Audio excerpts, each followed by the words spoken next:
Buck and Andy, you look around today, and compared to years past, it seems like a lot more folks here today. I think there's some real energy behind the season. As you look at your expectations and the expectations of the fans, I'd love to hear from both of you guys. What's the single greatest strength the Orioles 2011 are going to bring to the table, and what's the biggest challenge they're going to have to overcome? Well, I'll go first. I appreciate that. To me, as much as I'll just look at it from the front office, and then Buck can answer it as a manager, but as happy as we are with what we've been able to do, and maybe add a couple more things before we report down to Sarasota, even with all that said, it's the key distinguisher between August 3rd, when Buck got here, before that and after that, was our young starting pitching, like we talked earlier. And as much as we've done to improve the team, it's still going to be largely based on how they respond. If they pick up where they left off, we're going to be in good shape.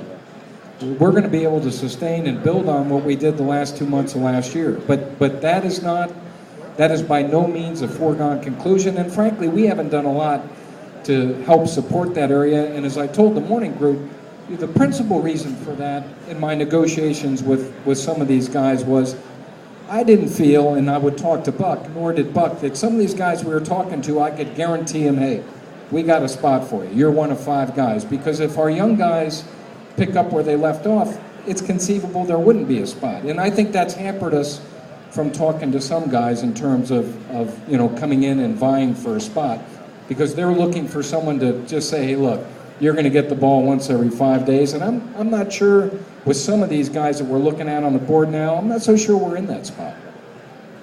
You talk about things that I hope that we sustain and what have you. I think the biggest thing I hope we sustain is the want to.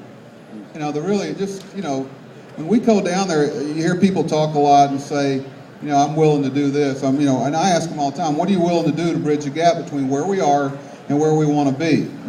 No, wait a minute. What are you really willing to do? I hear you, but your actions are going to speak a lot louder than your words. And, to hold each other accountable. I'm a ship passing the night, okay? It's got to be important for them to please each other. They got to hold each other accountable for playing baseball the way we need it played. And more, we'll be in the spring training. I guarantee it's going to happen. It might be the first day, the third day, and we're going to go through a drill. And because the clock's going to say it's time to go to the next one, well, the clock's going to get shut off. Guys, that ain't good enough. That's not good enough. Do it again, do it again, do it again until we get it right. Because that's very precious time. Andy's getting ready to pass me the baton in about 2 weeks.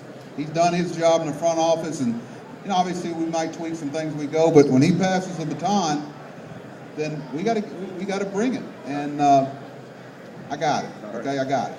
All right. And with that, ladies and gentlemen, Andy MacPhail and Buck Showalter.